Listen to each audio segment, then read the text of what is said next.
The Ric Flair Show. My name's Ric Flair. Woo! Woo! To be the man, you gotta beat the man. And I'm saying, woo! Right here, I'm the man. The 16-time world champion. Woo! Back behind the mic and telling it like it is. Woo! If you're not carrying the big gold, you're second best no matter what you tell yourself. I'm the best. Y'all playing catch-up ball to the nature boy. And now, your host of The Ric Flair Show, Ric Flair and Conrad Thompson. Woo! Ladies and gentlemen, this is Ric Flair, the nature boy. 16 times your world champion. Hopefully that record will never be pushed, but if it is, I can find 5 more that they don't recognize, but I'll put out there for you, okay?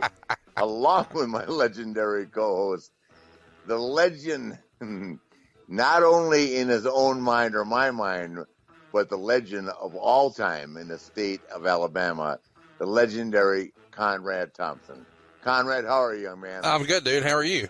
You notice I didn't say one word about the Conradison. I know. I didn't talk about you being the second wealthiest man in Alabama. That's just become not just an assumption, it's become documented, okay? Well, all right. And I have a great idea for you and I, which we'll discuss later in the show.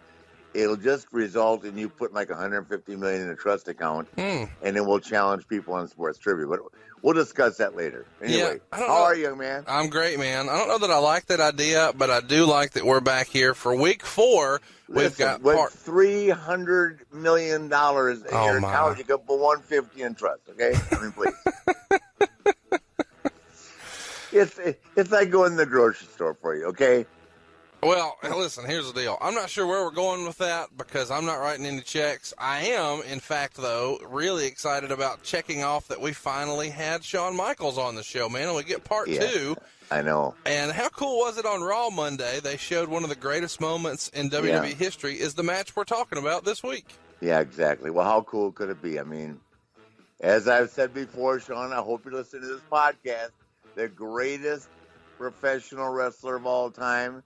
Thank you for giving us week 2. We kicked everybody's butt for the last 7 days, and at 9 o'clock tonight, we'll launch this one, and I'm sure we'll be just successful. So thank you, Shawn Michaels, not only for your time, because you don't do this a lot, but just for being who you are. Thank you, sir. Well, let's get into it, man. It's the Figure 4 Top Stories brought to you by the RicFlair.com online store with brand new items like koozies, bottle openers, hats, money clips, T-shirts, and more.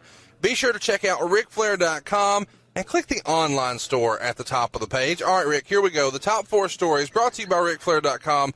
Charlotte loses the belt after being the champ for 309 days. What'd you think? Well, first of all, I know I'm prejudiced, but I don't think I have to speak as just her father. I will speak as a professional wrestler that's watched wrestling for, like since I was 12, so like 106 years. But I thought that they had probably the greatest women's match that I've ever seen on TV. Sasha and Ashley have tremendous chemistry, and winning and losing, as you know, means nothing to me. And I really think I finally got her convinced that it shouldn't to her, because what a run she had from winning it in Houston to WrestleMania to this. And Sasha's a great performer and very deserving of the opportunity and a chance to be champion.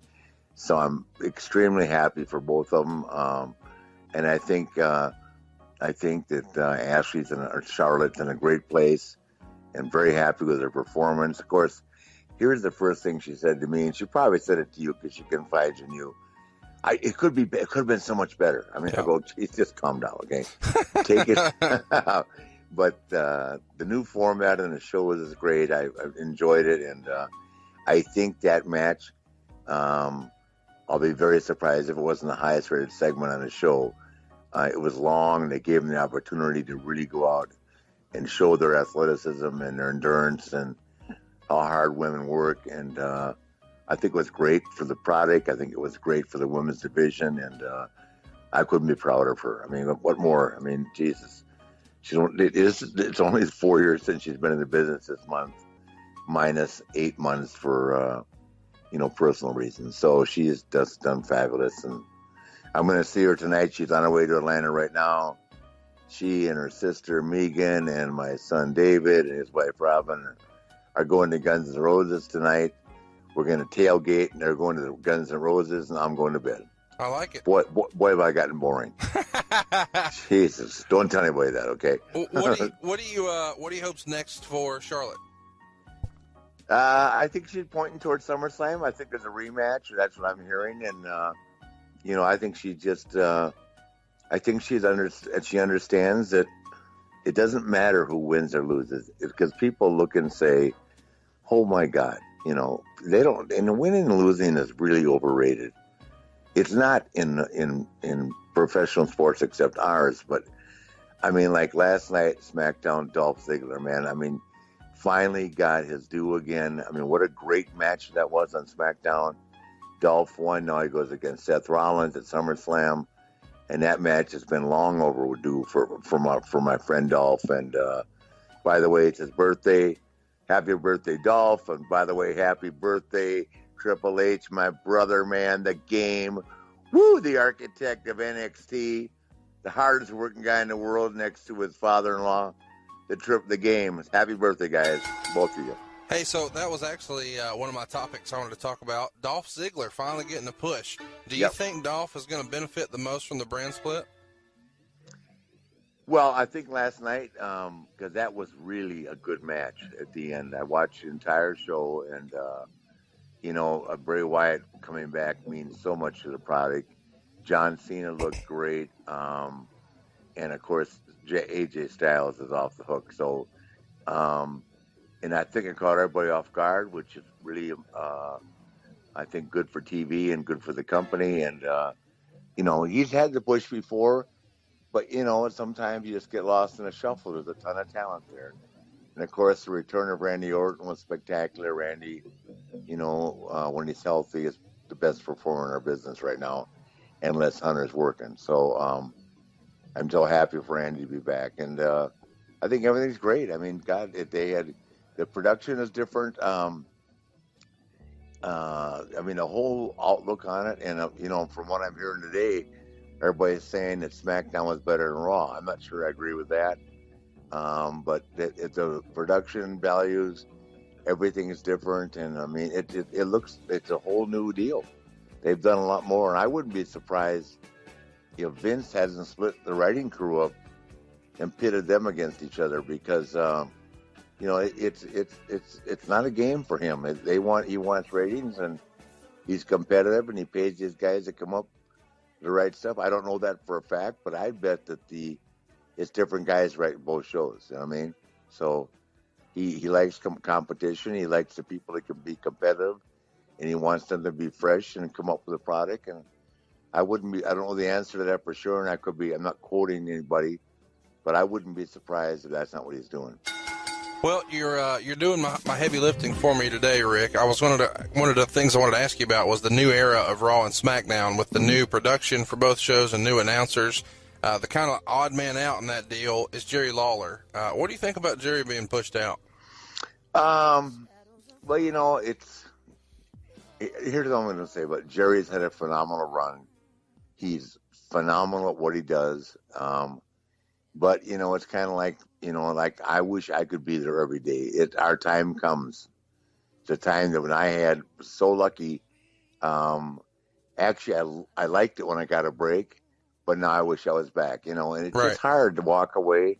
I'm sure he's struggling with it, but Jerry's had a phenomenal run. He's done well financially, and he'll always be regarded as one of the top 4 or 5 guys in the history of commentary. Actually, Bradshaw was so good. Michael Cole was good. The guy from MMA I thought was outstanding. Mauro Ranallo. Yeah, he was great. And Bradshaw and him are on fire together. So, it's great. I mean, it's a whole new look for both brands. And the talent is divided pretty equally. So I couldn't be happier for him. And I couldn't be prouder to be associated with not only my daughter and Sasha and because I actually watch the girls more, obviously, because of Ashley or Charlotte. But last night, Becky Lynch and Natalya tore it down. I mean, everything's going good. And I think that it's kind of like a whole new look, and it's going to be really competitive for the brands when, I was looking at the NFL Monday Night Schedule, which comes up September, 19th or something like that. They start, or not September, August 19th. I think they start playing Monday Night Football. So, Raw's going to have to dig to beat SmackDown, which is good. So, squash matches were back this week. Is this a good thing for the business? Did you miss them? Well, there's just some people they don't want to give. You want to make sure that they get what they want to get in, and not have to worry.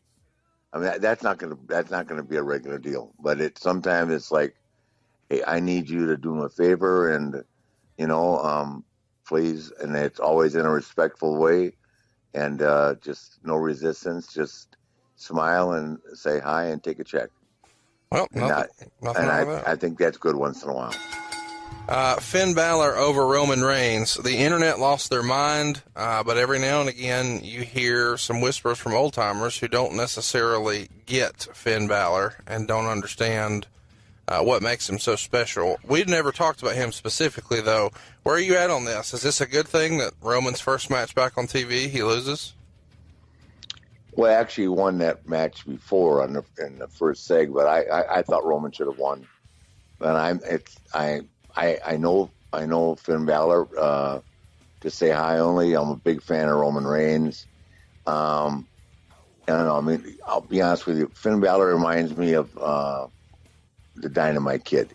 Does that make sense? Absolutely. Very similar in appearance, same kind of work, and I mean, he's a great performer. Gosh, I'm certainly not taking away from his performance or the match, but I'm a fan of Roman Reigns, so I'm saying something, that I'm partial about. And I think Roman is, to me, he's got one of the greatest looks ever in the business. He's as handsome as can be.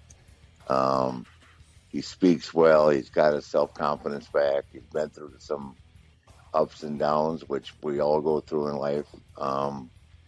But, I mean, I'm just a big fan of his. But that doesn't take anything away from Finn Balor, and where I see Dolph against Seth Rollins as being huge. Dolph against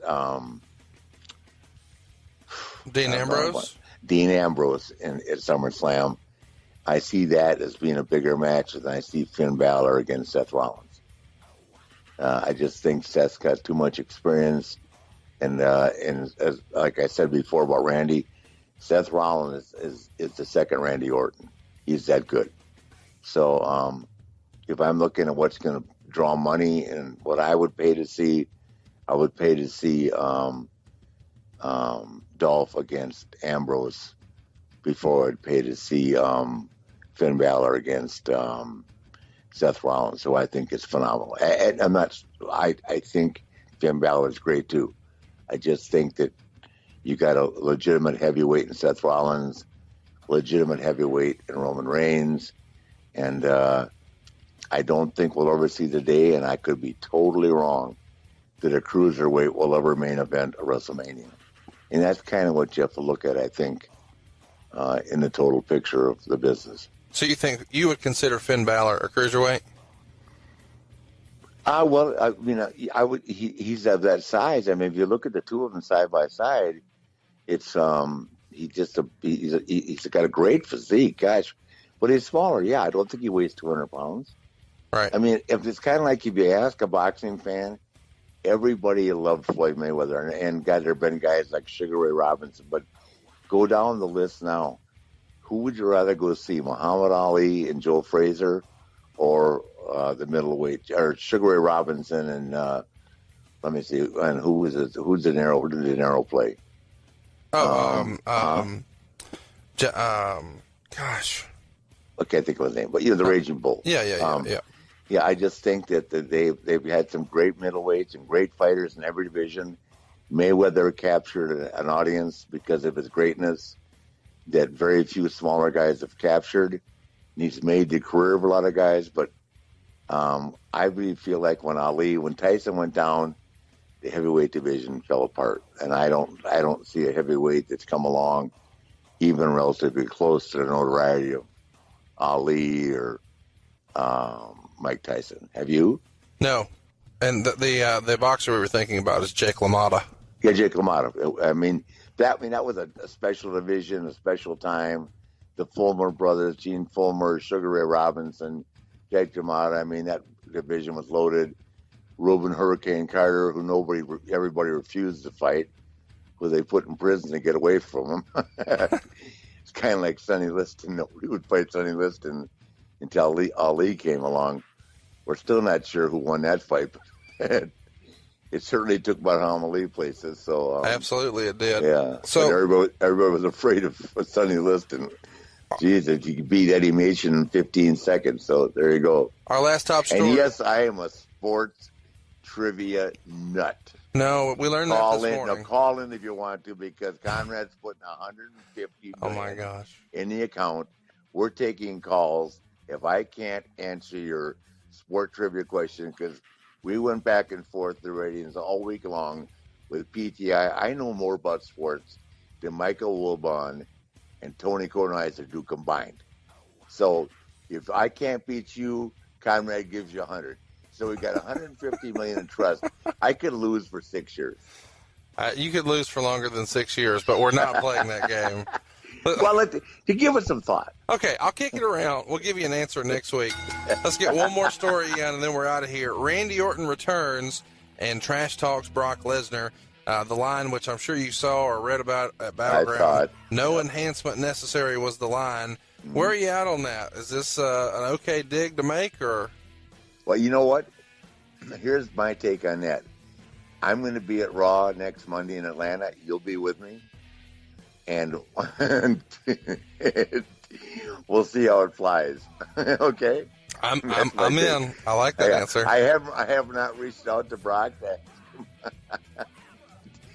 I don't know. That's the deal. It's the same situation that Roman went through. So. Well, except in this one, it feels a little bit like the pot and the kettle, because I'm pretty sure Randy has a couple of wellness policy violations, and at least when Seth did it, he didn't have any. No, Seth, you mean Roman? Yeah, I mean when Seth called out Roman. Oh yeah. Seth didn't have any. Randy's calling out Brock, and Randy had two with the company he's doing the promo for. Either way, though, write your hate mail to @HeyHeyIt'sConrad on Twitter for that. That was not a controversial statement by the Nature Boy. That was from me. Let's get to. No. I wouldn't. I don't keep track of that kind of stuff. What I'm saying is, you were asking me how Brock is going to handle that. I said, you and I'll be there to see. Yeah, I'm going to be hiding in a corner. I want no part of that. Yeah, we'll be in catering, but we'll hear about it. And you're going to hear Brock always loved to vent to me. Well, Shawn Michaels is going to vent to you on the other side of the break. Stay tuned for more Ric Flair Show. Coming up, the main event, the showstopper, the greatest professional wrestler of all time, or at least top two, Shawn Michaels. Nah, the greatest. MLWRadio.com, the place to binge on wrestling podcasts from the experts, those who have been in the business at the highest levels, and also those with insight and stories that you can only get at MLW Radio Network. Tomorrow on the Jim Corvette Experience, Jim talks with the co-author of Terry Funk and Bill Watts' book, Scott Williams. Saturday morning, get a rare insight on the New Japan G1 Climax from someone competing in it on the Tiki Bar with Tama Tonga and friends. This coming Monday, former WWE and TNA senior executive, the man who introduced the world to The Undertaker, Bruce Pritchard, stops by the Writers Room podcast to talk shop in his inability to void with ex-WWE head writer Alex Greenfield. Plus, much more. Subscribe to these shows for free. The world of MLW Radio never stops. Go to MLWRadio.com and binge on pro wrestling talk from the experts now. Woo! How to be the man when you wake up every day of your life knowing beyond a shadow of a doubt that you are the man. You wake up every morning, you get that workout on, you get your mind right, get your body looking good. You put on the most spectacular wardrobe available to you. No matter what cost factor you have, you can always find something nice. You get in a beautiful car that's ultimately the cleanest car in town. You drive anywhere you go. You open the door, wherever it is, you walk the next 10 steps knowing that you are the man. You don't look around. You don't ask for anybody's approval. You don't ask anybody what they think. You just keep moving. And if you're asking about women, you know when you walk into a bar or a nightclub that any woman you're looking at is thinking to herself, oh my God, is he actually staring at me? Do I have the opportunity? Don't give them an inch. They come to you. We don't go to them. And that's how to be the man. And I'm Ric Flair.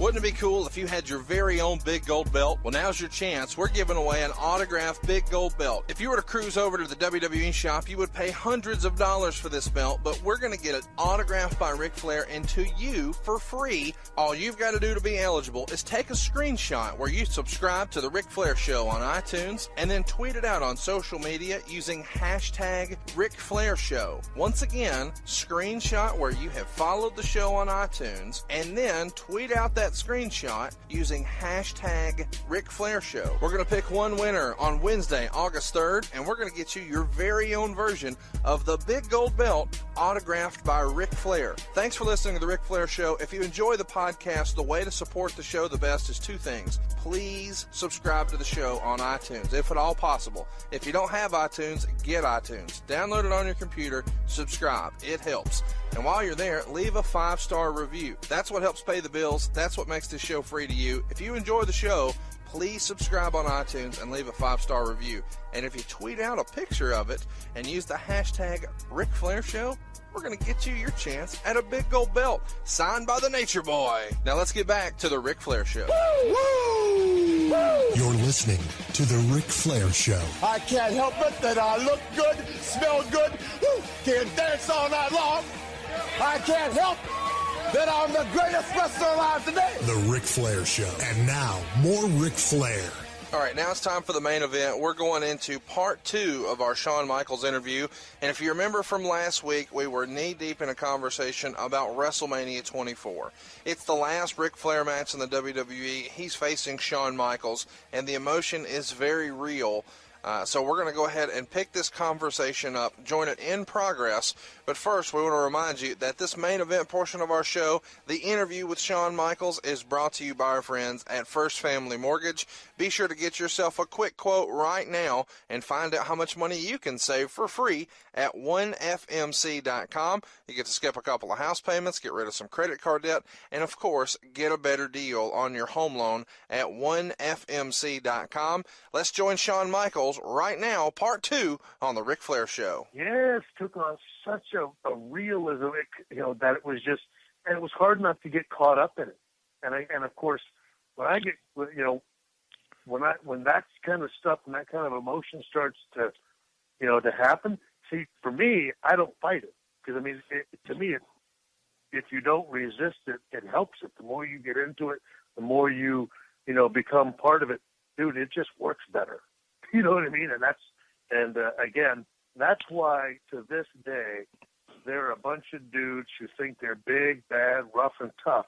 But every one of them will look at you and go, dude, I cried when you looked at Rick and told him you loved him. You know what I mean? Yeah. Oh, everybody did, yeah. Including me. Yeah, no, but me too. But that was the point of all of that, was to tap in to something so much bigger, in all of us. And it was everything about that match was to tap into the 15-year-old boy and every person that's ever watched a wrestling match.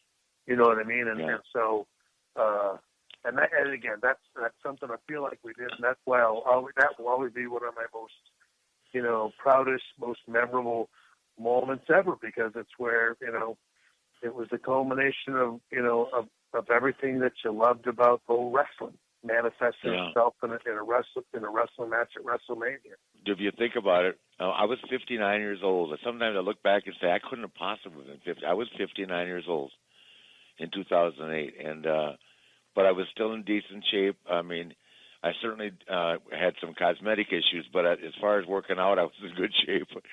Not saying I was the cosmetic cover of Muscle Fitness or anything, but I could still walk around without wearing my shirt.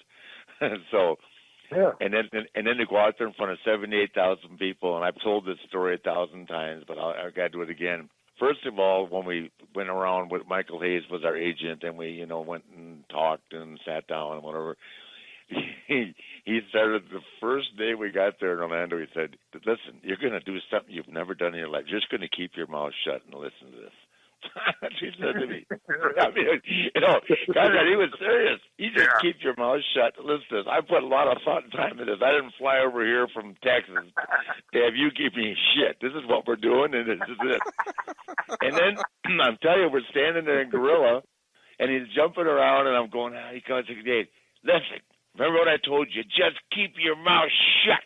Let's do it." And out the door he goes. I started crying right there before I got on the ramp.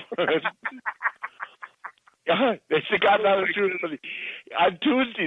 They're like, let's say we got there Wednesday. He said, "You just keep your mouth shut this week. Do something you've never been able to do. Just shut up and listen. Learn this and get it down. This is what we're doing." And I did forget a couple things, but he told me in the ring, he said, "Hey, ABCD, dumbass. you just missed B." I was so wired for sound, though. I mean, I knew exactly this. I've never been so sure of anything in my life. I knew if we do this is gonna be epic. Yeah. You know what I mean? And I want. It was tremendous. Wow. I'll tell you something, Conrad, and I think I've told you this, Conrad, but Shawn knows this too. It's like you never know. You think, oh my God, and you're so wrapped up in the emotion. But when you walk back through that curtain and in the Gorilla, and everybody is going crazy, that something good has come down. Does that make sense? Yeah. I mean, there was a time in my life, and I'm sure Shawn still feels that way now. I mean, as I thought Shawn was going to address earlier, I've had some times where I was very insecure as I got older because people kept telling me I was old. And I don't have to go down the memory lane with that, but it made me insecure, and it made me insecure about my ability, even though I could still really perform the age where it hit me so many times from so many different angles. So, but it didn't even. But I came through that curtain, and I know Shawn walked back there saying, "Man, this was great." You know what I mean? But I've had so many people over the years tell me it was great, but I didn't know if it was good or bad. I mean, I knew it was highly emotional. I knew the crowd was into it huge. I knew that Shawn had performed like nobody else. But to walk back through that curtain, and you had to be there, Conrad, to understand that the whole company was there waiting for us. Not just the guys, the technical people, the whole company was lined up the whole length of the hallway. Remember, Shawn? Oh yeah. Yeah, I mean, I went, God. I guess it all worked out right. And then Shawn pulls me aside. He says, "Before you get busy with your family, I want to talk to you for a minute." So I thought, he's either going to tell me what I didn't do right. I didn't know what he was going to say. He says, "Come here." We went back there, and he opens up his bag and takes out 2 green boxes with Rolex on them, and says, "Here, I want you to have this. This is from me." And hence the Rolex stories. I mean, unbelievable. A $65,000 watch. Well, Conrad, you've seen it. Yeah. Shawn had the same one. Shawn, tell us about that. How did it come about? Shawn did that. Oh. I didn't ask for it. I would have. No, you know what? I mean, it was something when I knew, I knew probably, I guess, at least a month in advance that we were going to have this match, and I, it was important to me. I mean, this was, look, I've taken all of my WrestleMania matches seriously. I probably take one. I'm guilty of taking one. Majority of my wrestling matches way too serious. Then I take my Raw matches too serious, and then my pay-per-view matches even more serious. and then my WrestleMania match is way, probably unhealthily too serious. and then of course I took this one with Ric. It was important to me, and so I wanted to know how how this would be special. And then of course again it went back to me being 15, and I just thought, you know what I'd like to do is us to have matching Rolexes. I want to be the limousine riding, Rolex wearing, wheeling, dealing, just the son of a gun, just one time with him. And so and I wanted to get them done a certain way and something that would be memorable, that we'd remember forever, and engrave something on them. And so I went to these jewelers that I know pretty well and asked them if they could look. This is what I'm thinking about doing, and can you get this done? The only thing they couldn't get done, that's why we have the 24 on there. I was going to do it in the Roman numerals, and there just isn't enough room. You know what I mean? Yeah, you told me. To do it, that it would be sort of legible, that you could see it. And so we got it done, and like I said, then it was a matter of how do I give them to them, and I didn't know, obviously, I just figured we'd do it when it came back, but then, you come back, and of course, everybody's back there, and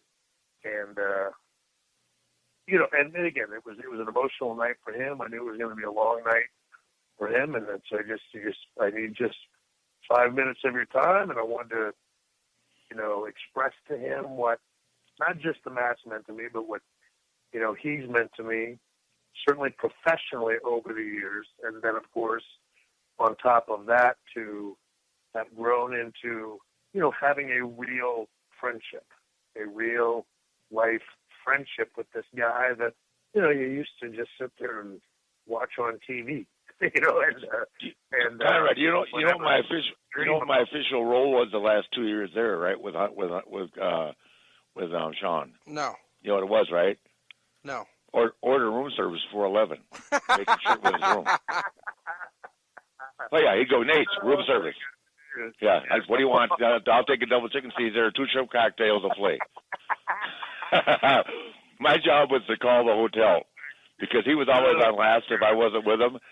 Call the hotel, have room service delivered, put in his room by the time he got back. Oh yeah. I'm here, Nate. I got it. Thanks. and so the Rolex was just a tip for all those room service orders. Yeah, I couldn't. That was funny. I mean, it got to be a joke. I'd say I'd walk around like a TV with a pen and paper and say, "Should I take your order now?" He said, "Let me think about it." So much fun, man. God darn. Oh yeah, Rick. After that story and just kind of walking through memory lane of 2008.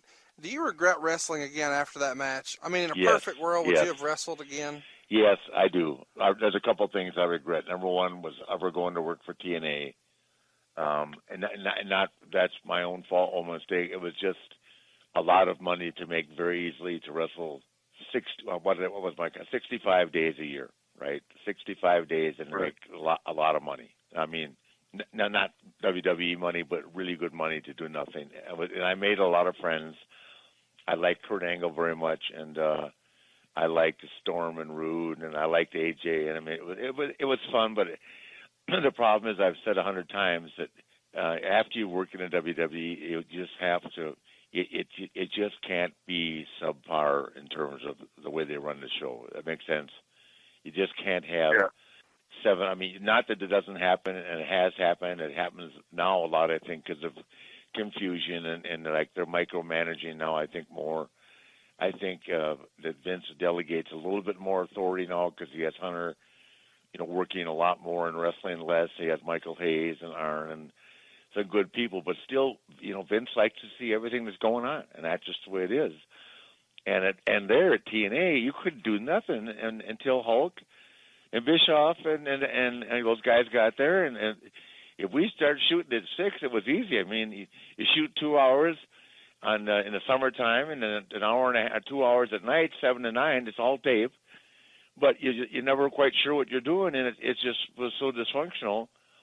And I really like Bruce Pritchard, but they called me one day to go somewhere, and in my contract I had a 72-hour notice. They wanted me to go somewhere. It wasn't even advertised, and I just said I can't do it anymore. And that was the end of the story.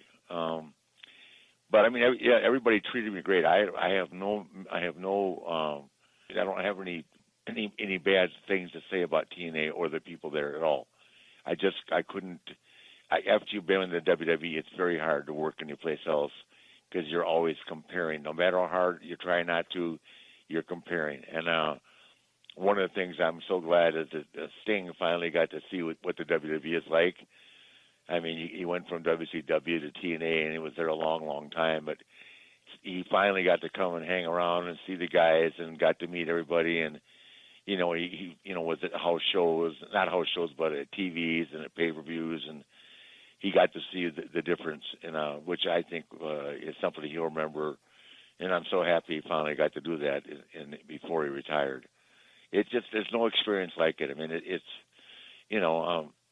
I've had offers to do other stuff, but I mean not now, but when I was doing when I got done. But yeah, I don't regret the opportunity to make the money, and I did miss the business. I tell you, and my hat's off to Shawn because he's able to do it. But it's just taken me up till maybe 2 years ago where I just don't. I mean, after all these years, I miss the camaraderie. I can go to TV now, and I'm friends with all those guys, and I'm 40 years older than some of them. Does that make sense? But I mean, like Ziggler and all those kids, I love those guys. You know what I mean? And they love to have me tell the stories. And I mean, it's like when Shawn and I and we all get together, and Hunter, if you ever has time, at WrestleMania, and we sit down, and man, you can see the room. Everybody's just looking at us, listening to our stories, and how much fun we had. We did business. When Hunter was actively wrestling all the time, and we would go to Europe, it was just such a great time, and sold out every night, 20,000 people, and like Shawn said, they would spend 5 minutes or 10 minutes just reviewing my medical history tick-wise for 20,000 people. It was insanity. I mean, how easy was that? I mean, I just keep thinking back to those matches. I mean, God, I probably only got to wrestle Shawn maybe 10 times in single matches in my life, but I was in a ton of tag matches against him or with him, and which were a lot of fun too. So I mean, just the experience, and then the closeness of the right before I retired with Shawn, I had that angle with Hunter, which was great. Where he slammed my head in the car door, and then we had the cage match in San Diego, and then the I Quit match in Detroit or whatever it was, something like that. And I mean, that was a big deal for me too. Then I got to wrestle Foley at SummerSlam, and then we're winding down, and Vince just called me one day and said we're going to induct you in the Hall of Fame, and you're going to work the next day with Shawn, and we're going to say goodbye, and we're going to do something really nice for you. And I say this to this day. I've been to a lot of different stuff. I'm going to Cooperstown this weekend for baseball. I've been to Canton to see guys, and my friend Kevin Green is going in this year for the Panthers and the Rams, and I have more years for the Steelers. But I thought my retirement and the whole weekend and the emotion of it was, just something that I'll never experience, and I hope somebody else has that opportunity. But it was such a wonderful opportunity, And I mean, the thing was, I can remember every year, I just looked forward to seeing Shawn's mom and dad walk through the door. They'd say, "Where's Shawn?" And I'd say, "Hey, we're rehearsing," And it WrestleMania is just like a family thing. Does that make sense? Do you agree with that, Shawn? For sure. Oh yeah. I don't know. I can remember when Shawn would bring Cameron when Shawn first came back, and he'd be rolling around the ring with Cameron. I mean, those are things, and you're rolling around, and what does the little kid think? Any little boy, right? 20,000 seat empty arena, and you're rolling around with your dad, and your dad's Shawn Michaels. I mean, tell me about it. It's a pretty cool deal. And I want to say something that's a very positive thing. It's ultimately it caught up with him, but my son idolized Shawn, and there was nobody in the world like Shawn Michaels. I can remember I tell this story all the time. I came home one day and he said, "Can you do a moonsault?" I said, "What? If I can do a moonsault, why? What?" He said, "Well, Shawn Michaels can do a moonsault." I wanted to go over to Ash's gymnast and put that harness on and start practicing. I was so damn mad at him. But he would he would follow Shawn around, and Shawn, would give him the scoop and talk to him about his issues. So I made Shawn aware of it, as Hunter was, and he'd sit there listening and be the politest, nicest young man in the world, but he just couldn't beat it. And it wasn't because he didn't have enough people, supporting him. And he loved this business, boy, like nothing else. So, I want to thank Shawn for that. And I've never said that publicly, but I do appreciate all the kind words. And he was like the third guy to call me. So, it's just, we're close, and we will be forever. I really appreciate it, Shawn. You bet. Well, go ahead, ask him something controversial.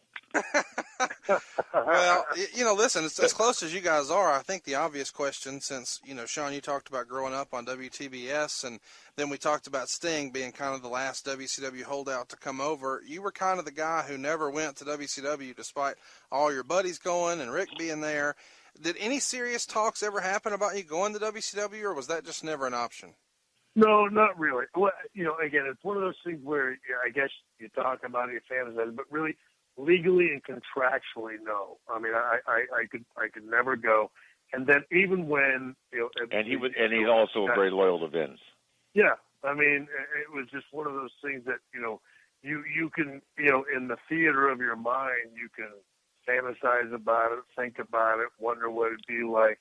But ultimately, I think I've always felt like I was a WWE guy, and I honestly didn't want to be anywhere else. And the only reason you'd ever go anywhere else is for money. And the thing is, I just could never. It's as badly as everybody feels like I'm a sellout for one thing or another. I guess ultimately, when it came to wrestling, I wanted to wrestle where I wanted to wrestle, and it had, something had to be bigger and more important than the money. And for me, it was that time inside that ring. That was the one place. Again, it's getting as I am with everything that is, I guess the wrestling process. It was always the place that I felt like had the most freedom. It's the only real, I guess, control one that I had in my life. It was the one place where I could sort of make things happen if someone would listen and everybody would do, I guess, sort of what I wanted them to do. Things could go perfect. And when things went perfect, you'd get an awesome response, and it's a great feeling. So it's that it's the only, I guess, place where again that I felt like you could have this unbelievably freeing and liberating euphoria, I guess, that, and I just don't think I could have got that anywhere else. I don't think anyone else would have allowed me, and I don't think anybody else understood my creativity and my desire to be able to wrestle and put together matches and do things in the ring that I wanted to do, and try things that I wanted to try. I don't know that someone else would have allowed me that kind of freedom to I don't know, to test the limits, to push the limits, to I don't know, see what else you could creatively get away with, like Vince and the folks at the WWE did. They were always pretty darn understanding when I wanted to do things a certain way, and I don't know. It's hard to put a price on that. You know what I mean? It really is, especially when you enjoy that time. And again, when you took it again, as serious as I did, I don't know. I couldn't imagine again being at like a WCW. I guess their WrestleMania would be what, Rick Starrcade, I guess. Well, number one, it was, and I said this 1,000 times. I've never said to Shawn because it never came up. But you would have never, the chemistry wouldn't have worked for you. Yeah. It's because I just couldn't. I couldn't imagine being at the biggest show of the year, pay-per-view or whatever, and somebody like telling me, when I had put this match together my version of a WrestleMania match, and then someone came and said, "No, you know what? We don't want you doing that because this guy's going to do that or this guy's going to do that." You just don't understand how much that wouldn't go. How much that wouldn't fly. You know what I mean? I just know. Down there it was divide and conquer. It was Scott and Shawn and Kevin, and then it was Randy and Hulk, and then it was Sting and Luger, and then it was what was left of it, me and Arn. But that was like Arn and I had nothing to say about anything. You know what I mean? We were just trying to figure out how to get to the bar. Again, I guess. Yeah. Well, I mean, and like I said, I don't. I mean, I've been around like that kind of stuff. Again, I get the politicking and junk like that, but I guess it's just, again, when it comes to, again, the time in the ring, and again, especially big show of the year, or again, a wrestling match, when ultimately it's about just having a great match. If somebody just, for whatever reason, I don't know and I don't care, for whatever reason, just say, well, you can't do this because whatever, and if I had freely just, in my mind, I feel like, no, this is the best way to have this match. This match is going to be phenomenal, start to finish. And then someone says, well, yeah, but you can't do this. Again, I don't know. I mean, if you took one cog out of my wheel, to me, the entire thing crumbles, and it's not the same match. You know what I mean? And therefore, if it's not the same match, it's not going to get the response. You know what I mean? I just couldn't imagine somebody putting some kind of parameter or some kind of stipulation on something I did. And that's, again, I don't think anybody really can appreciate, again, the fact that the WWE, I can't remember a time when they ever really did that to me. You know what I mean? And again, that's the only thing I think I probably ever technically demanded. Well, I mean, let me pay you another compliment. That's no one to put together. Yeah, well, let me pay you another compliment. It's like when I first got there, and man, I had some terrible matches with the Warrior. I'm the first one. I mean, I can remember the time I was in Toronto one night and I'm wrestling the Warrior, and I just couldn't work with him. I tried, and I don't blame him. I just either I didn't have the ability or we didn't have the chemistry. But Pat Patterson says to me, "That's the worst match I've ever seen in my life," and I said, "You're telling me I was in it?" Christ. But here's the deal: when I first got there to make me the champion, and they go to me, nobody wrestles 15 minutes, right? It's 10 minutes, right? And I go, I can't wrestle 10 minutes in a match, 15. That's not the way I'm built, right? And that's what Pat and all those guys, they built it around Hulk and the Warrior and the champion going on fourth and then going home instead of being on last. Well, sure enough, 3 years later, the word was out. Shawn Michaels was the champion, wrestling 30 and 40 minutes every night and selling out. I mean, but you were bucking the system originally because I just had this mindset that you were going to wrestle 15 minutes, and that worked for Hulk, and it worked for the Warrior, but it didn't work for me and Shawn. Shawn can't tell him that. I mean, you can do something in 10 minutes, but number one, as the world champion, you want to give the people more than anyway. You want to show them how good you are. Would you agree with that, Shawn? Yeah, well, no, but certainly, again, yes, as world champion, you feel, well, and the thing is, I guess I never, having to go out there longer than 15 minutes didn't seem like a lot of work to me. I wanted to be out there longer than that. We all did. Christ. Yeah, exactly. You're just getting the crowd warmed up. Yeah, I mean, I was in no hurry to go on early and no hurry to get back to the room. You know what I mean? And so, but yes, I mean, so to a long-winded answer, I guess to answer no. I mean, I never, and heck, Vince said that to me once. He said, "Look, I mean, well, even when all the WCW stuff did come up, and I did ask him, like, oh, geez, let me go. He said point blank, he said, you wouldn't be happy down there. He said, Shawn, he goes, they wouldn't let you be you. He said, they'd smother you down there. He said, you'd suffocate. You'd never make it. You know what I mean? And it's the truth. I'll tell you.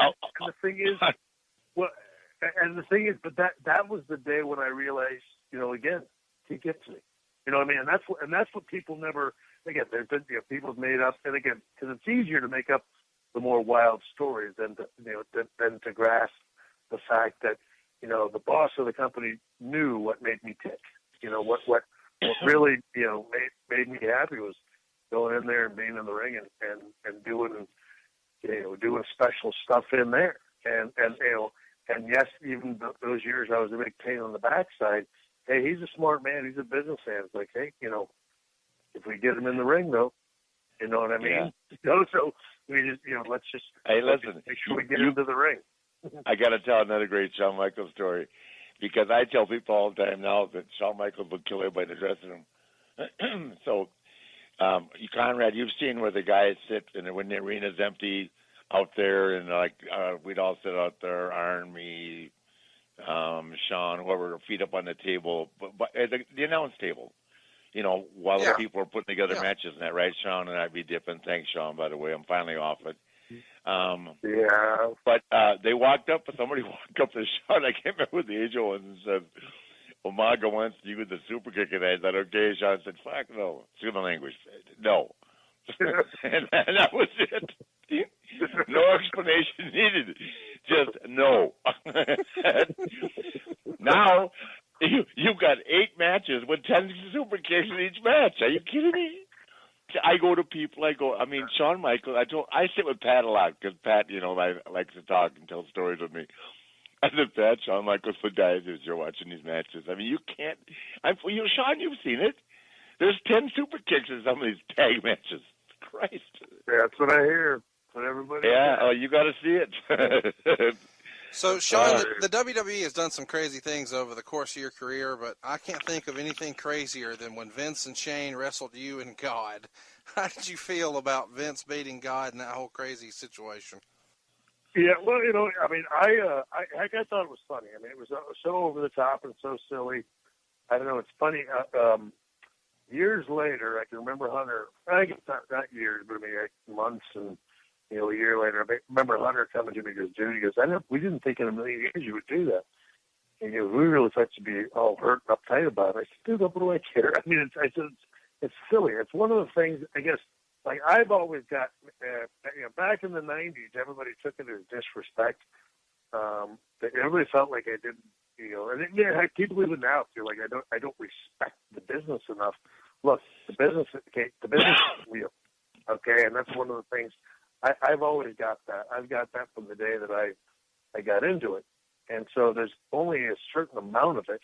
He said, the part inside the ropes, part that sort of people decide it's either a good match or it's a bad match. That's the part that I take very, very, very, very seriously and that I respect the most. All the other stuff, though, it's just window dressing and silliness. And so none of that stuff bothers me. And so I don't know. It wasn't the most intellectually stimulating, angle or storyline that we've ever done in the WWE. But look, we used my personal life. We've used a lot of guys' personal lives and real lives and stuff like that to fill up with storylines. Mine's no different. Again, I don't know that it was, honestly, I don't know that it was one of the best, by any stretch that we've done. But it also wasn't one of the worst. It was just, another in a run of many sort of over the top, maybe too overdone storylines in WWE lore.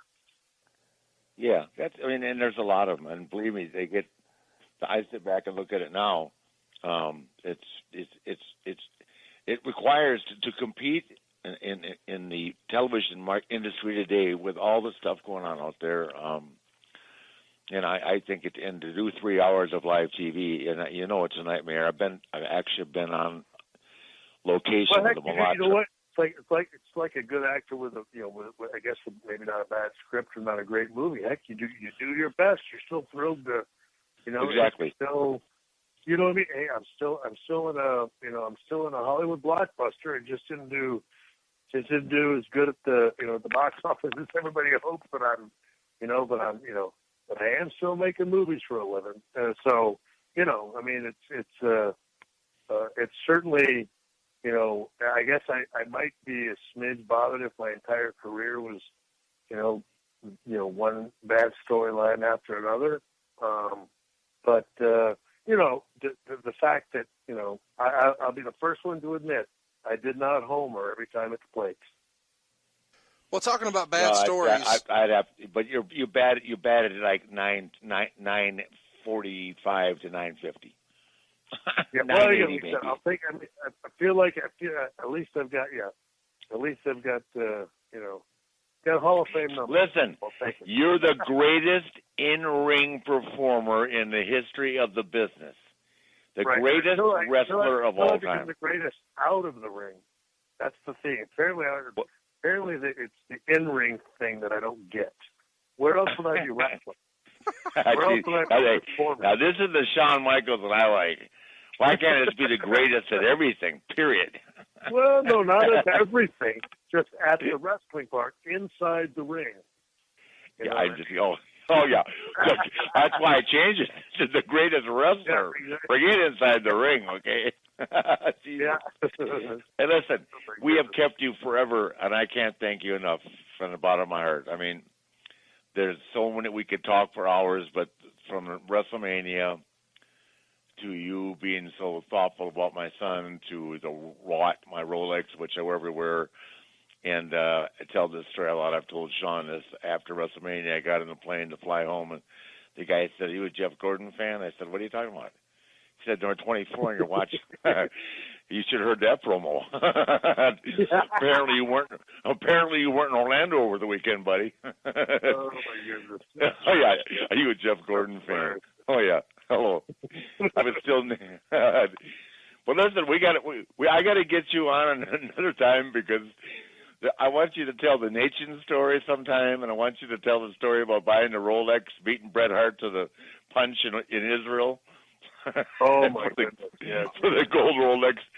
There's so many good stories. Punch bowl. We got to tell the Naitching story. That's the best story I've ever heard. Do you have time to tell us the Naitching story? Yeah, you can do that. Do you mind, Shawn? Okay, yeah. No, you when your dad was going over your expenses. Oh yeah. So anyway, all right. So, and I don't know where we were coming from, but it's obviously it's the clique. It's me and Ash, Waltman, and Hunter. We're flying in from somewhere, and we're going into New York. And for whatever reason, I said, you know what? Tonight we need to. We had done like an afternoon shot. So we were coming in the evening. We had the evening to ourselves, and we flew into LaGuardia. I said, you know what, boys, I'm going to go ahead and nate you tonight. So jumped all of us many years ago, many years ago. I jumped in a limo, and I took us down to a gentleman's club down in Manhattan. And all of us, we had shrimp cocktails, filet mignon, and we just, let's just say, I unloaded a lot of money down there at the Gentleman's Club on myself and on my buddies. I remember the figure. Can I say it? Sure. $10,000. Yeah. So then Shawn tells me that a week later he gets a call from his dad. Yeah. Well, the thing is, it's funny because it's we go to TV and so it's a month later. It's a month later now. As fun as it was, but it's forgotten because the world is the world, the road is the road, and you're on to different, bigger, better things. All of a sudden, I get a call from my dad. And the colonel says, "Son," he goes, "Look, I don't. You're a grown man, and what you do is your business. But as you know, look, and my father took care of my. I've always, at a certain point in my career, my brother said, "You know what, Shawn? Both my brothers." He said, "Look, you're just working. You want to send all your checks to Dad. Let him handle your money." And you just live on an allowance, man. He goes, and by the time you get Dad's age, man, you're gonna be okay. And so anyway, my father was handling a lot of my finances at that time, and I was just living on a budget, and I was just working and saving. So anyway, just so we have a little reason why my father was calling me. He said, "Look, Sonny, just wanted to let you know I'm here going over the bills and your expenses and whatnot. There's a $10,000 bill one night at a place in New York at a Scores." Because I'm just checking, and I said, "Well, Dad," I said, "Look, we've been on the road with my buddies, and I just felt like one night I just wanted to be the big deal. I went ahead and wanted to go ahead and make it for just one night. Just say that I did it. Just drop the heat rate on me." I proceeded to tell my dad everything that we did. And he said, "Son," he goes, it's just something I won't discuss with your mother. We'll keep it between the two of us. But I certainly understand," he said, "but if I wouldn't make a habit out of it, because if you keep Naitching, you're going to be doing this stuff for a long, long time." Hence the Nature Boy doing it for a long, long time. Hey, one Harley Race impression. Now we're gone. Really good. All right. Let me see if I can think of. I think one of the best ones is. So, Mr. Race, I'm working with you tonight, and they want me to come here and set up a match with you. And that's the thing, you can't do very well, because I don't have. Well, I'll be Kurt Hennig. You're talking about Kurt Hennig, right? Yeah, well, Kurt. Yeah. I'll be Kurt. I'll be Kurt. You be Harley. Hey, Mr. Race, can we set up the match for tonight?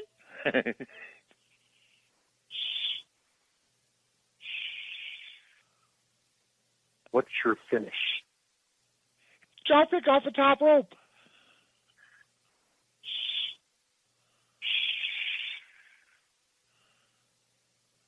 I'll move. Thank you, sir. I love you. Oh, my God. I love you guys. And you are the greatest wrestler of all time, not just in rings, the greatest. Don't you forget it, Flair. I won't forget it. And quit dropping Tully Blanchard's name around, please. Jesus. Oh, my goodness. Holy God. That hurt you, didn't it? That was major heat. Every day last 2 weeks. I love you, man. Thank you so much. Thank you so much, sir. Thank you, Thank you, Conrad. Thank you, Thanks, man. bud. All right, so that concludes our Shawn Michaels interview. It was so great. We did a two-parter, and I will never get tired of hearing about the WrestleMania 24 match. Maybe one of the greatest WrestleMania matches of all time, just because of the emotion. Even if you weren't a big Ric Flair fan, you knew, well, why would you be listening to this if you weren't?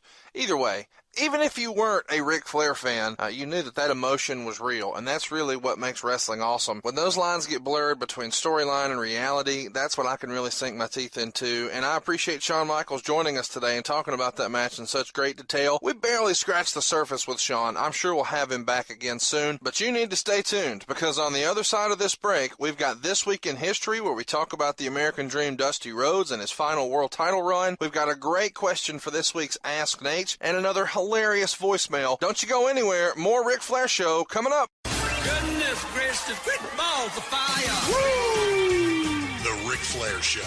Don't miss a minute of The Ric Flair Show. Subscribe on iTunes now. Woo! Nature Boy Ric Flair, the heavyweight champion of the world. Custom-made clothes. And any woman in the world I want. Just like that. All right, let's go ahead and take a time out here and talk about saving you some money. First Family Mortgage can hook you up right now at 1fmc.com. Isn't that right? Ooh, yeah. I mean, really what we're talking about is paying your house off faster, getting rid of your credit card debt, knocking out a second mortgage. Is that something you might be into? Oh, yeah, dig it, yeah. And how long do you think it takes to find out how much money you can save for free at 1fmc.com? Cup of coffee. 1fmc.com. Snap into it. Oh, yeah, 1fmc.com. The world heavyweight champion, Nature Boy Ric Flair. Woo! All right, so you're hearing from Ric Flair right now, but wouldn't it be cool to meet Ric Flair in person? Well, you can do it. All you've got to do is go to RicFlairShow.com, click on the Appearances tab at the top of the page, and that's going to take you to to a direct link of Ric Flair's personal appearance calendar. So let's get going. Ric's on tour. He's coming to your neck of the woods, and I'm talking to you if you're in Pomona, New York. He's going to be there Saturday, July 30th. That's this Saturday at 3:30. He's coming to the Palisades Credit Union Park. It's for the Rumble in Rockland in Pomona, New York. This Saturday, 3:30, July 30th. Next weekend, he's going to be on August 5th. That's a Friday. He'll be at the 37th Annual National Sports Collectors Convention right there at the Atlantic City Convention Center. The next day, he's going on tour again. He's going to Duvall, Oklahoma to visit the Comanche Red River Casino. He's got a meet and greet lined up there on Saturday, August 6th at 7 o'clock. Now let's go to the next weekend, August 12th, August 13th. He'll be at Monster Mania. That's at the Crown Plaza right there in Cherry Hill, New Jersey. It's August 12th and August 13th. The next day, on August 14th, he's going to be in Buffalo at the Buffalo Niagara Convention Center for Nickel City Comic Con. That's going to be a Sunday, 10 a.m. in the morning. The Nature Boy will be there. That's Sunday, August 14th. Let's fast forward to the end of the month, August 26th, August 27th, August 28th. He's going to be at the Mortgage Solutions Financial Center right there in Colorado Springs for the Colorado Springs Comic Con. Ric Flair's on tour. He's coming to your neck of the woods. Pomona, New York, Atlantic City, New Jersey, Duvall, Oklahoma, Cherry Hill, New Jersey, Buffalo, New York, Colorado Springs. Catch Ric Flair. Find out all about his appearances at RicFlairShow.com and just click the Appearances tab at the very top of the website. That's right, RicFlairShow.com. Click Appearances. The Nature Boy's coming to see you. Now, back to more Ric Flair Show. It is now time for This Week in History on The Ric Flair Show. Woo! Brought to you by MidAtlanticGateway.com. Dick Bourne is celebrating the memories of Jim Crockett Promotions every day at MidAtlanticGateway.com. Both men are exhausted.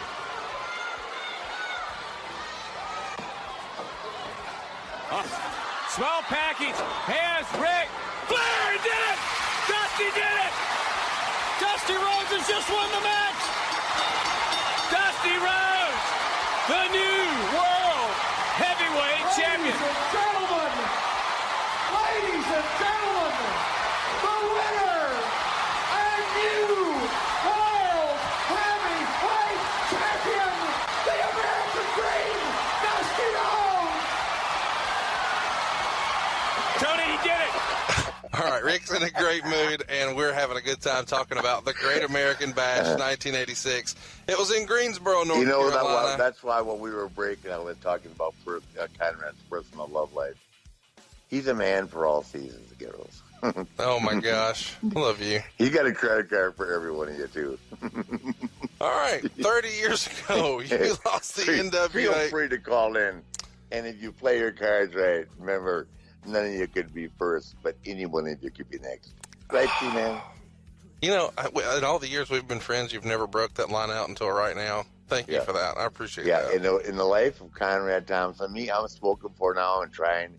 It's very hard. It's like I have to chain myself to the radiator at night, like Jack Nicholson did Wolf. I'm settling down. Conrad is 35 years old. He's got more money than God. Okay? And he's wide open, kids. Now, let me tell you something. If you're from the state of Alabama, you've already been there. So, but you can call in from other areas. He's got a Learjet now. He'll find you. Oh, my. Yeah, you just send a picture. Yeah, you can see. Yeah, find me on Twitter. I don't mean of just your face. We need some body shots, too. You could be fully clothed. Wow. But we don't want someone that doesn't carry it down from the we want everything right down to the buckles on your shoes. Okay, sister? Bring it. All right. Yeah, 18 to 28, first of all. Sorry. Yeah, Jesus. Oh, my gosh. We're not going to the 30s. Are you kidding me? This Week in History is you doing promos from 85 live on the show for us. I mean, they work back then, they'll work now. Well, there's only one way to find out. Except I'm not sending them to the Marriott or Riverdale Road. I'm sending them to the Conradis. Well, we're easy to find. Leave us a review on Yelp. Yeah, listen, he'll leave the gate open. Yeah. Instead of I'll leave the light on for you, I'll leave the gate open for you. I like it. And send you the code. I like it. Okay, if we, as Lance Storm used to say, if we can be serious for a minute, the Great American. Serious. What the hell? Oh my gosh, this is like I haven't even had a drink yet. Jesus, ridiculous. This is like herding cats. Great American Bash, Greensboro, North Carolina, July 1986, 30 years ago. You lost the NWA World Title to Dusty Rhodes in a steel cage, and this would ultimately wind up being the Dream's very last title win, and he would lose it just a couple weeks later. Take us back to that tour. The Bash was a big deal back then, and unlike anything you guys had ever done before, tell some younger fans what that was really all about. Well, as I've alluded to before, back when we had Cody on the show, Dusty was a genius. The Great American Bash on tour may have been, and it may still be, the greatest concept ever put together. 46 or 47 straight days. Waylon Jennings, Merle Haggard, David Allen Coe, No Show Jones. What's his real name? Special Delivery Jones? No. The singer, country singer that didn't show up. George Jones. Oh, yeah. Yeah. So, I mean, we had everybody, and we attacked stadiums and arenas from as far east as Philadelphia all the way to L.A. and then back, and it was just a great concept. It was exhausting, but it was fun. I mean, I cannot ever think of being so tired. I had a nervous breakdown, as I told you, on the plane flying from Vegas to Kansas City. I kept asking Sting to talk to me. He said, "Why?" I said, "I think I'm falling apart." Oh, my gosh. Then we landed at Kansas City on the way home, and I had to wrestle Brody for an hour. Oh, my God, I was so cracked on the way. When I got home, I said, our wives were at the beach waiting for us. We went home and we went by the grocery store. And I said, Aaron, can I stay there? I said, yeah, what's wrong? I said, I don't know, what's wrong with me. I ended up sleeping with Aaron in the same bed. Oh, my. I was so tired. Oh, my God. The Weeder products finally fell apart at about the 42nd day. Oh, those college girls in Vegas, man. Holy cow. Spring break for the college chicks. Good Lord. Or summer break, whatever it was. Whatever it was. Yeah. Well, the finish of this match with you and Dusty in Greensboro was an inside cradle. Dusty was booking at the time. I couldn't help but think as I watched this back this week, would this have been a match where you guys had some back and forth about the finish, or how did you guys come up with an inside cradle? No, I never argued about that. I could have cared less. I was way past that at that point. I just was having so much fun, and to know that we were sold out and we had such great chemistry. I mean, you can't bypass that. I mean, I'm not saying that we got along every day. We certainly had differences of opinion, but, we just rolled. We had so much fun, and, we made a lot of money, had a lot of fun, had a lot of notoriety, and I thought that I liked, I thought Starrcade was a tremendous deal, but the Great American Bash on road. I mean, we're in Charleston, West Virginia. I'm wrestling Ricky Morton in the cage match, and tear the joint down, go back to the Marriott, and we got Waylon Jennings playing until 4 a.m. You tell me. Wow. What the hell? Just for a bunch of guys, of course, no girls. Oh, of course not. No. Yeah, no. God, excuse me, I would never fly that. But I mean, yeah, it was fun. Up the next morning on the jet. See you when I see you, honey. Well, this segment was brought to you by the Mid-Atlantic Gateway. They've got an awesome story over there right now at midatlanticgateway.com. The big gold belt was the belt that had a spot on the belt for the nameplate of the champion, and we never actually saw the Dusty Rhodes nameplate on the belt back in '86, but they did order one, and he lost the belt, just before the plate could be delivered. Well, his son Cody Rhodes, who we just had on the show, inherited the plate, and it was put on that belt for the very first time in honor of the 30th anniversary, and you can see all the pictures and the story right now at midatlanticgateway.com. Yeah, true. Yep, no one more deserving of having it. So it was a great time and a great event. And, as I said, Dusty was so smart. I don't think he'll ever get his due. And nobody realized, sometimes you don't realize until after the fact how clever someone is and how much. And he'd always say to me, as I've said before, I'm genius. And until he was. I mean, it's the War Games, Starrcade. I mean, he came up with a lot of stuff that, will never be duplicated. So yep. That's it. Ask Naitch, brought to you by 1FMC.com. Find out how much money you can save for free at 1FMC.com. Want to ask Rick a question? You want answers? Just tweet using hashtag AskNaitch. You don't have to answer that question. It can be your question next week on The Ric Flair Show. I'll answer the question. This week's question comes from Steve Tardif on Twitter. He's on Twitter as @SteveTardif.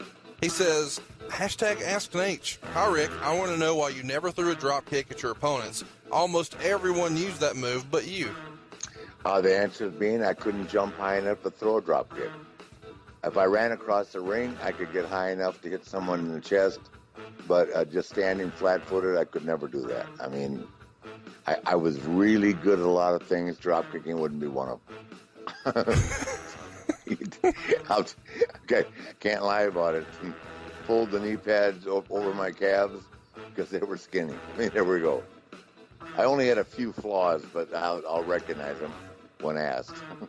And if you'd like to ask Rick a question, don't forget to hit us on Twitter, hashtag AskNaitch, and look for us next week. All right, let's take a time out here to pay some bills, but really, let's talk about making your own championship belt. Have you ever wondered what it would be like to be the heavyweight champion of the world? We don't have to wonder anymore, thanks to DaveMillikenBelts.com. We've got Dave with us today, and Dave, you've made belts for everybody, isn't that right? Lip Sync Battle, WWE, I'm where the pros go. Absolutely. Here's the thing. If you've seen it on TV, odds are pretty good that Dave Milliken made it. So don't just get a $400 replica. Get one like the pros wear. And all you've got to do is go to that site. What is it again, Dave? DaveMillikenBelts.com. Yeah. Voicemail of the week. Brought to you by DaveMillikenBelts.com. Don't get a replica belt. Wear what the pros wear at DaveMillikenBelts.com. If you'd like to be next week's voicemail of the week, just call the Ric Flair Show hotline. 844-RIC-SHOW. Leave your name, city you're from, and your hot take. All the way to do the right thing. If you've got what it takes to style and profile on the show, call now. Toll free at 844-RIC-SHOW. Now, here's this week's voicemail of the week. Hey, Rick, this is Joey Z from Chicago. I think you're a legend.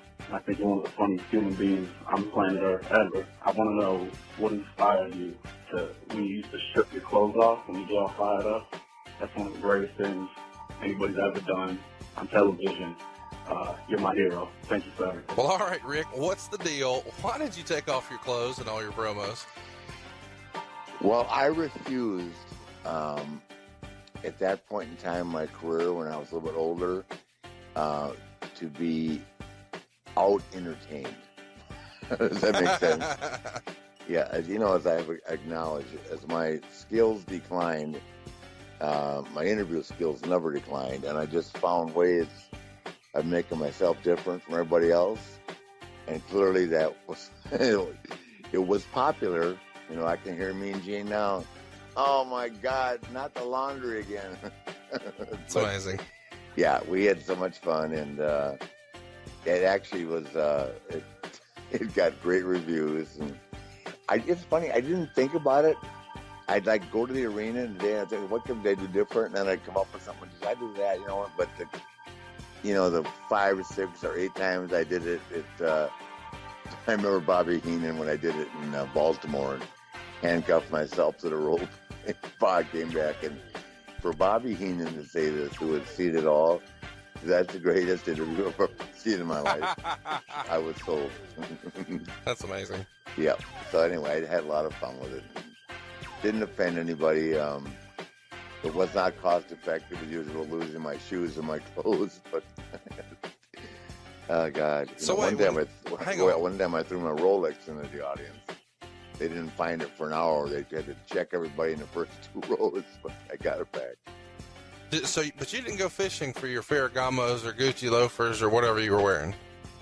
No, if I threw them, I gave it up. A bit too hard. People were fighting over it. I mean, and we didn't have security then like we do now. We just had regular city policemen, and they're not going to go bailing in the crowd. Our security, will go get anything right now because the company is so well staffed with security that's qualified, either military or police background to do stuff like that. So WWE is in a great place. If you ever want to be secure, if you could come around one of our shows, it's very secure, and the guys are the guys and Muriel, who's back and forth with us, are great. If you're Michael Jordan's bodyguard, you can pretty much depend on the fact that you're pretty good at what you do. We try to be good at what we do, and we want to answer a question for you next week on the show. Right here on the voicemail of the week, it's 844-RIC-SHOW. All right, Rick, let's get out of here. Let's give some Twitter plugs to our friends. You can, of course, follow the show at Ric Flair Show on Twitter. And if you haven't already, go hit the subscribe button and leave us a 5-star review on iTunes. Of course, we're hosted here by MLW. Follow them on Twitter at MLW. Our great guest, part 2 of our awesome interview, he's Shawn Michaels. He's on Twitter at Shawn Michaels. Of course, the guy who makes us sound good, Jerome Fisher. He's on Twitter at Jerome Fisher VO. Of course, First Family Mortgage. You can catch them online. Now's a great time to refinance at 1FMC. And finally, Melinda, her favorite part of the show, at Legacy Talent LLC. What do they need to know about Melinda and the fine folks at Legacy? Well, I can reinforce this once, twice, or 100 times. Legacy Talent, the brand builder. If you're in a situation in your life where you want to take yourself to the next level, you call and reach out to Legacy Talent in Charlotte, North Carolina, 704-334-7727, because Melinda Morrisononi and her staff will take you to the next level. She built my brand. She never stops building my brand. It's an ongoing relationship. She's the greatest. She's a genius. She's a Rhodes Scholar, graduate of the University of Illinois, youngest partner in Nelson Mullins, which is a huge law firm back in the 90s. She's qualified to do anything for you. She is expensive, but if you look at her, you'll forget about the cost. I love it. I love it. How about that, Emily? Woo-hoo-hoo. Next week, the Ric Flair Show. What do we need to look forward to, There Rick? are lawyers around the country that just get mesmerized by the picture on her email. I have to admit, she is the hottest lawyer I've ever met. Exactly, I know. It's too much, right? And the answer is no. Okay, very good. I just answered it for you. Okay, go ahead. You did. And now, go ahead and answer for everybody. What should we expect next week on the Ric Flair Show? Well, we have a special guest, but I can't let it out. But I can just tell you, I feel like we're gaining momentum. I'm at, this weekend, I'm in New York at a show. Then I'm going to the Nationals. I'm working a lot. But I know that, here's my feeling, and it's so impressive that when I do these signings, and let's say I go through 500 people in 3 hours, or if I'm there 2 days at these multiple signings at engagements, or whether it's a speaking engagement, you have 5 out of 50 people say to me, I love the podcast. Where's Conrad? And I have to spend a half hour explaining to them that you don't make road trips, if I charge $15,000 an hour, you charge $50,000. So, that's a hard sell to some of these promoters. But anyway, it's thrilling to be out there. The podcast, I think, has been really well received. And much respect to all the listeners. Thanks for taking the time. It's only going to get better. We are going to start branching out. We're going to have some people you'll be very impressed with. We're going to start doing more cross-demographic stuff. I'm not talking about, I'm talking about athletically. I have a list, as Conrad knows, of people I can reach out to that'll be very interesting. And I just think the format of the show is great, and I think I'm actually having fun. I was dragging my feet before it became a job, but this is actually fun. Well, I'm glad to hear it. And what advice would you have out there to somebody who's listening to the show but hasn't hit the subscribe button? Don't waste a minute. It's kind of like saying goodbye to an old girlfriend and finding a new one. Get on it. Get on it fast. And get on it hard. Okay. Woo! See you next week. You have to edit hard. MLWradio.com, the place to binge on wrestling podcasts from the experts, those who have been in the business at the highest levels, and also those with insight and stories that you can only get at MLW Radio Network. Tomorrow on the Jim Corvette Experience, Jim talks with the co-author of Terry Funk and Bill Watts' book, Scott Williams. Saturday morning, get a rare insight on the New Japan G1 Climax. from someone competing in it on the Tiki Bar with Tamatanga and friends. This coming Monday, former WWE and TNA senior executive, the man who introduced the world to The Undertaker, Bruce Pritchard, stops by the Writers Room podcast to talk shop in his inability to void with ex-WWE head writer Alex Greenfield. Plus, much more. Subscribe to these shows for free. The world of MLW Radio never stops. Go to MLWradio.com and binge on pro wrestling talk from the experts now. The world of MLW Radio never stops.